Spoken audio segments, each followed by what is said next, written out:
وزیر اعظم شہباز شریف اور field marshal Syed Asim Munir نے عمرے کی سعادت حاصل کی اور خانہ کعبہ میں نوافل ادا کیے۔ انہوں نے آپریشن بنیان المرصوص کی عظیم فتح پر اللہ تعالیٰ کا شکر ادا کیا۔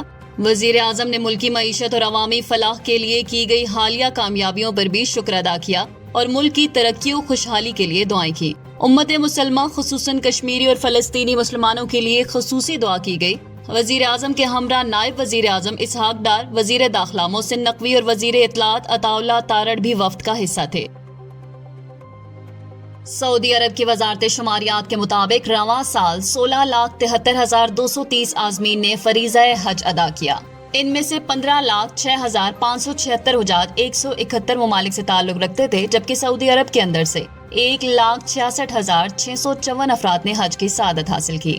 دلچسپ بات یہ ہے کہ مجموعی حجاج میں 8,77,841 مرد اور 7,96,389 خواتین شامل ہیں، جس سے حج کی تاریخ کا ایک متوازن تناسب قرار دیا جا رہا ہے۔ وقوف عرفہ کی ادائیگی جمعرات کے روز ہوئی، جس کے بعد حجاج مزدلفہ روانہ ہوئے، جہاں مغرب اور عشاء کی نمازیں قصر و جمع کر کے ادا کی گئیں۔ بعد ازاں فجر کے بعد مینا میں رمی، قربانی اور احرام کھولنے جیسے اہم مناسک انجام دیے گئے۔ حج کے خطبے میں فلسطینی مسلمانوں کے لیے خصوصی دعا بھی کی گئی، جس میں ان کی امن و سلامتی اور دشمنوں پر غلبے کی دعا کی گئی۔ عید الاضحیٰ کے موقع پر خیبر پختونخوا حکومت نے عوام کی حفاظت کے لیے بڑا فیصلہ کیا ہے۔ پشاور، نوشہرہ اور چارسدہ میں دریاؤں میں نہانے اور کشتی رانی پر مکمل پابندی عائد کر دی گئی ہے۔ یہ اقدام حادثات کی روک تھام کے پیش نظر اٹھایا گیا ہے۔ کمشنر پشاور ریاض خان محسود کے مطابق پابندی دفعہ 144 کے تحت نافذ کی گئی، جس پر سختی سے عمل درآمد کے لیے پولیس اور سول ڈیفنس اہلکار تعینات کیے جائیں گے۔ ضلعی انتظامیہ کو ہدایت کی گئی ہے کہ عید کے دنوں میں تفریحی پارکس میں سیکیورٹی بڑھائی جائے اور خود ساختہ اضافی ٹکٹ وصولی کو روکا جائے۔ پارکس میں بےہودہ حرکات یا عوام کو پریشان کرنے والے افراد کے خلاف بھی کارروائی کی جائے گی۔ خیبر پختونخوا میں افغان مہاجرین نے سعودی عرب اور خلیجی ممالک کے ساتھ عید الاضحیٰ منائی۔ حیات آباد، بورڈ بازار، کارخانوں مارکیٹ، شمشتو کیمپ اور ناصر باغ میں نماز عید ادا کی گئی۔ کراچی میں بوہری برادری نے بھی آج عید مناتے ہوئے نماز اور قربانی کا اہتمام کیا۔ مشیر اطلاعات بیرسٹر سیف کے مطابق عید پر صفائی کے جامع پلان کو حتمی شکل دے دی گئی ہے۔ عیدگاہوں اور قربانی کے مقامات پر صفائی کا عمل مکمل کیا جا رہا ہے، جبکہ شہریوں میں ماحول دوست شاپنگ بیگز بھی تقسیم کیے جا رہے ہیں۔ وزیر اعظم شہباز شریف نے بڑے آبی ذخائر کی تعمیر کے لیے وسائل کی فراہمی کے حوالے سے 20 رکنی اعلیٰ سطحی کمیٹی قائم کر دی ہے، جس کی سربراہی نائب وزیر اعظم اسحاق ڈار کریں گے۔ اس کمیٹی میں وفاقی وزراء، مشیران، وزرائے اعلیٰ اور قومی سلامتی کے مشیر لیفٹیننٹ جنرل عاصم ملک شامل ہیں۔ کمیٹی ملک میں بڑے ریزروائرز کی تعمیر کے لیے وسائل کی فراہمی کے حوالے سے سفارشات مرتب کرے گی اور متعلقہ صوبوں اور سٹیک ہولڈر سے مشاورت کے بعد 9 جون 2025 تک اپنی سفارشات مکمل کرے گی۔ کابینہ ڈویژن اس کمیٹی کو سیکریٹریٹ کی سطح پر معاونت فراہم کرے گا۔ کمیٹی میں وفاقی وزیر منصوبہ بندی احسن اقبال، وزیر خزانہ محمد اورنگزیب، وزیر قانون اعظم نذیر تارڑ، وزرائے اعلیٰ پنجاب، بلوچستان، خیبر پختونخوا اور سندھ کے ساتھ آزاد جموں کشمیر اور گلگت بلتستان کے اعلیٰ حکام بھی شامل ہیں، تاکہ ملک کے پانی کے بحران کے حل کے لیے جامع تجاویز دی جا سکیں۔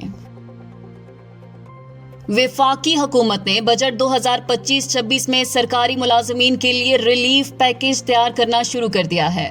ذرائع کے مطابق آئندہ بجٹ میں تنخواہوں اور پینشن میں 10% اضافے کی تجویز زیر غور ہے، جبکہ گریڈ 1 سے 16 کے ملازمین کو 30% ڈسپیرٹی الاؤنس دینے کی تجویز بھی شامل ہے۔ گریڈ 17 سے 22 تک کے افسران کے لیے 15% اضافے کی تجویز دی گئی ہے۔ حکومت 3 اہم تجاویز کا جائزہ لے رہی ہے، جن میں مہنگائی کے تناسب سے تنخواہوں میں اضافہ، پرانے ایڈ ہاک ریلیف کو تنخواہوں میں ضم کر کے نئے پے اسکیل جاری کرنا اور مختلف الاؤنسز میں توازن پیدا کرنا شامل ہے۔ ان تجاویز پر ورکنگ پیپر تیار کر کے کابینہ کے خصوصی اجلاس میں پیش کیا جائے گا۔ حتمی منظوری وزیر اعظم کی زیر صدارت اجلاس میں دی جائے گی اور 10 جون کو بجٹ پارلیمنٹ میں پیش کیا جائے گا۔ عید الاضحیٰ کے موقع پر سندھ حکومت کا قیدیوں کے لیے بڑا اقدام۔ عید الاضحیٰ کے موقع پر وزیر اعلیٰ سندھ نے جیلوں میں قید عام سزا یافتہ قیدیوں کے لیے 120 دن کی خصوصی معافی کا اعلان کر دیا ہے۔ ترجمان کے مطابق اس رعایت کا اطلاق سزائے موت، قتل، دہشت گردی، ریپ، اغوا، کرپشن، منشیات، فارن ایکٹ اور جاسوسی جیسے سنگین جرائم میں ملوث قیدیوں پر نہیں ہوگا۔ محکمہ داخلہ سندھ نے معافی کا باقاعدہ نوٹیفکیشن جاری کر دیا ہے، جس کے تحت درجنوں قیدیوں کو ریلیف ملنے کا امکان ہے۔ پاکستان اقوام متحدہ کی سلامتی کونسل کی اہم کمیٹی کی صدارت پر فائز ہو گیا ہے۔ پاکستان قرارداد 1988 کے تحت طالبان سے متعلق پابندیوں کی نگرانی کرے گا، جبکہ قرارداد 1373 کے تحت UN انسداد دہشت گردی کمیٹی کا نائب چیئر بھی مقرر کیا گیا ہے۔ علاوہ ازیں پاکستان سلامتی کونسل کی غیر رسمی ورکنگ گروپس کی کو چیئرشپ بھی سنبھالے گا اور دستاویزات و پابندیوں سے متعلق امور میں رہنمائی فراہم کرے گا۔ دفتر خارجہ کے مطابق یہ تقرریاں پاکستان کی انسداد دہشت گردی کی کوششوں پر عالمی برادری کے اعتماد کا مظہر ہیں اور پاکستانی قوم کی قربانیوں کا اعتراف بھی۔ پاکستان دہشت گردی کے خاتمے کے لیے ہر سطح پر پرعزم ہے اور عالمی امن میں شراکت جاری رکھے گا۔ بلاول بھٹو زرداری کا کہنا ہے کہ پاکستان اور بھارت کو مذاکرات کی میز پر لانے کے لیے امریکہ کو کردار ادا کرنا چاہیے۔ چیئرمین پیپلز پارٹی نے ایک انٹرویو میں کہا کہ صدر ٹرمپ نے جنگ بندی کے حوالے سے اہم کردار ادا کیا۔ اب واشنگٹن کو چاہیے کہ دونوں ہمسایہ ممالک کے درمیان مذاکراتی عمل میں بھی سہولت فراہم کرے۔ انہوں نے کہا کہ پاکستان دہشت گردی جیسے حساس موضوعات پر بات چیت کے لیے تیار ہے، لیکن بھارتی حکومت کی ہچکچاہٹ معنی خیز ہے۔ بلاول بھٹو کا کہنا تھا کہ کشمیر جیسے بنیادی تنازع کو مذاکرات کا محور بنانا ناگزیر ہے۔ انہوں نے خبردار کیا کہ بھارت جنوبی ایشیا میں ایک خطرناک نظیر قائم کر رہا ہے اور 2 ایٹمی طاقتوں کی تقدیر کو غیر ریاستی عناصر پر نہیں چھوڑا جا سکتا۔ چیئرمین سینٹ یوسف رضا گیلانی نے خبردار کیا کہ اگر بھارت نے پانی روکنے کی کوشش کی تو پاکستان اسے جنگ تصور کرے گا۔ ملتان میں پریس کانفرنس کرتے ہوئے یوسف رضا گیلانی نے کہا کہ پانی سب کی ضرورت ہے اور اس پر کوئی سمجھوتا نہیں ہوگا۔ ان کا کہنا تھا کہ بھارت کی طرف سے حملے کے بعد پاکستان کے پاس کوئی اور راستہ نہیں بچا تھا، جبکہ عالمی برادری نے بھارت کا بیانیہ مسترد اور پاکستان کے موقف کی حمایت کی۔ یوسف رضا گیلانی نے کہا کہ پاکستان نے پہلگام واقعے کی غیر جانبدار تحقیقات کی پیشکش کی تھی، لیکن بھارت نے اس کے بجائے جہریت کی راہ اپنائی۔ انہوں نے کہا کہ 2 ایٹمی ریاستوں کو جنگ سے گریز کرنا چاہیے اور بات چیت کے دروازے کھلے رکھے جائیں۔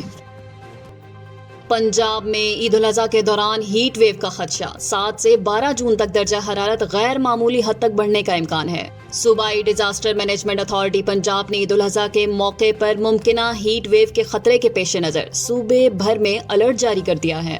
PDMA کے مطابق 7 سے 12 جون کے دوران درجہ حرارت میں شدید اضافے کا امکان ہے۔ ریلیف کمشنر نے ضلعی انتظامیہ اور تمام متعلقہ اداروں کو الرٹ رہنے کی ہدایت دی ہے۔ Health, transport, local government, rescue 112 سمیت تمام ادارے ممکنہ ہیٹ ویو کے اثرات سے نمٹنے کے لیے تیار ہیں۔